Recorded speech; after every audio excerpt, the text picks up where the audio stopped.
Hello दोस्तों, कैसे हैं आप सब। हाय, मैं हूं आपकी dento fairy doctor Esha Khan. तो आज हम बात करने वाले हैं ग्लासगो कॉमा स्केल जीसीएस। हर मेडिको प्रोफेशनल को जीसीएस याद करना बहुत ज़्यादा ज़रूरी है। क्यों? क्योंकि हम इससे पेशेंट के न्यूरोलॉजिकल स्टेटस का पता लगाते हैं। तो ये 3 पॉइंट में आता है। EVM, let me simplify for you. E से होता है आई रिस्पॉन्स। पेशेंट आपको स्पॉन्टेनियस रिस्पॉन्स दे रहा है कि नहीं जब आप उससे बात कर रहे हैं। उसमें थर्ड पॉइंट आता है टू स्पीच। जब आप पेशेंट से बात करते हैं तो आपकी तरफ देख रहा है कि नहीं। सेकंड आता है टू पेन। जब आप पेशेंट को पेन दे रहे हैं तो वो आपको कैसा रिस्पॉन्स दे रहा है। लास्ट आता है वन, नो रिस्पॉन्स, कोई रिस्पॉन्स नहीं। वी से आता है वर्बल। आप पेशेंट से बात कर रहे हैं, भैया आप कैसे हैं, जी हाँ मैं ठीक हूँ, वो मुंह से बोल रहा है, तो ये अलर्ट आता है।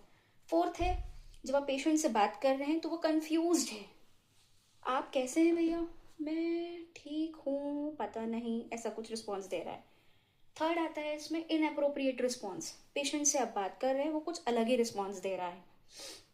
सेकंड में आता है इनकॉम्प्रिहेंसिबल, यानी आप पेशेंट को वर्बली पूछ रहे हैं तो वो आह या दर्द से कराने की आवाज़ निकाल रहे हैं, तो इसको हम सेकंड मानते हैं।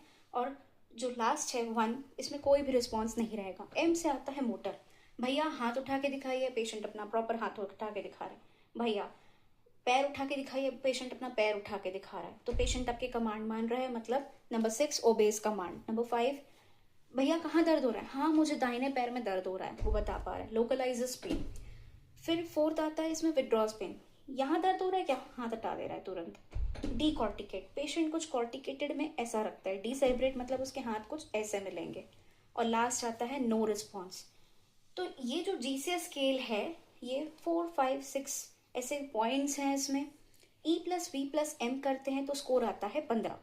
अगर किसी पेशेंट का 8 से 15 के बीच में स्कोर है मतलब ये ठीक है। 8 से कम है स्कोर मतलब पेशेंट की स्थिति ठीक नहीं है, इनको हमको इंट्यूबेट करने की ज़रूरत है, या हमको आगे फर्दर मैनेजमेंट के लिए उसको आईसीयू शिफ्ट करने की ज़्यादा ज़रूरत है। अगर 3 से कम है जीसीएस मतलब पेशेंट की कंडीशन ठीक नहीं है, पेशेंट को हम बचा नहीं पाएंगे, हम ऐसा एक्सप्लेनेशन दे सकते हैं। तो ध्यान रखिए, जीसीएस स्कोर आपके लिए बहुत इंपॉर्टेंट है और ऐसे वीडियोस के लिए मुझे बिल्कुल फॉलो करिए। वेट, फॉलो करने के साथ साथ आपको रिस्पॉन्स देना ज़रूरी है। So do like, share, comment and stay connected with dental fairy. Thank you.